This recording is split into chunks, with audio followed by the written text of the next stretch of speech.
So in a very, very important and significant interim order, the Supreme Court has said that there needs to be a floor test in the Madhya Pradesh Legislative Assembly tomorrow, that is Friday, 20th March by 5 p.m. to decide the fate of the Kamal Nath government and whether or not Shivraj Singh Chauhan and the BJP will instead form the government there.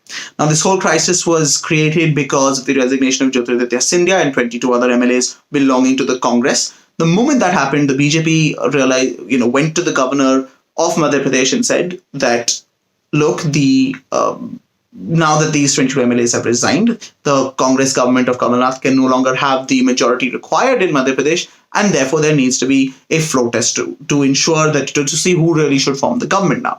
Now, when this happened, the governor passed an order instructing the Speaker of the Legislative Assembly to conduct a floor test on Monday, 16th March. But when the agenda for the session came out, it first turned out that there was no floor test on the agenda. And in the brief Monday morning session, the Speaker decided to adjourn proceedings there till 26th March in light of the coronavirus crisis. The BJP immediately approached the Supreme Court. 10 BJP MLAs, including Shivraj Singh Chauhan, filed a petition in the Supreme Court. They argued that what the Speaker had done was wrong, and that when the governor had ordered him to conduct a floor test, he needed to do so, and that this was in fact the method of being able to ascertain who should form the government, as per the Supreme Court's own rulings in the S.R. Bomai case in 1994, which was of course later cited in the Karnataka and Maharashtra cases, which were more recent, where they clearly said, whenever there's a doubt over who should be forming the government, the thing to do is conduct a floor test as soon as possible, and on that basis you see where the things are going to go.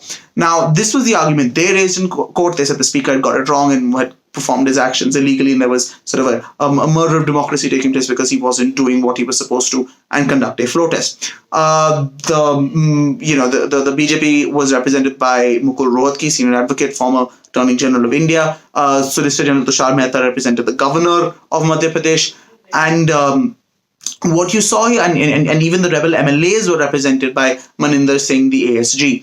Now, what happened in court itself was that they made these arguments, and then the Congress's lawyers sort of put forward theirs, and there was a marathon session on both Wednesday and Thursday in the Supreme Court before the order finally came out on Thursday evening. Now, the Congress lawyers were arguing a number of things. First, they said, look, the Speaker here is the only person who has the right to decide whether or not there should be a floor test or in the Legislative Assembly. The governor does not have the power to do so. So therefore, when the governor sent that instruction out, it was entirely wrong. So it's purely within the Speaker's discretion.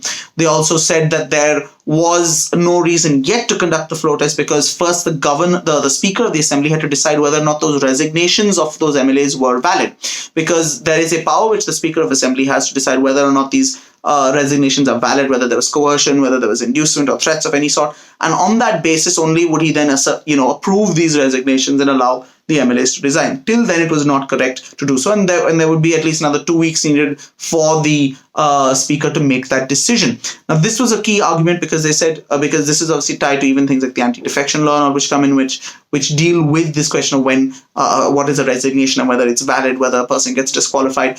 The other thing which they pointed out was that, look, when you have an assembly in session, it can only have a trust vote or vote of no confidence. You cannot have a floor test there, which, they said, look at what happened in the Karnataka case, what happened in the Maharashtra case was that the government hadn't been formed. There was no assembly in session yet when those floor tests were ordered by the Supreme Court, and those had to be done because there were conflicting claims over who could even form the government. Whereas here, the assembly has already, it's already been around, it's in session, the government has taken its oath, it's been a year and a half, so therefore there was no reason.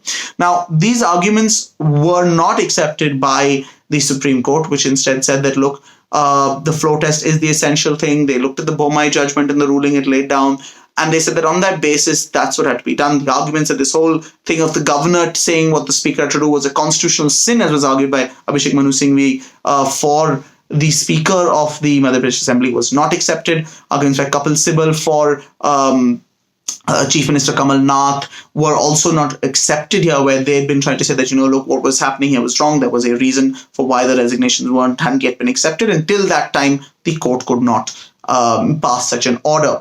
However, the court has not sort of passed a final order here. They have said that the questions of law raised in this will need to be taken up further, but it's in light of the urgency of the situation that Madhya Pradesh is in, because it's not clear who the government is and whether they actually have support, that there needs to be this floor test. So obviously, stay tuned with the Quint for all the updates from that floor test tomorrow and what happens in the rest of this case going forward.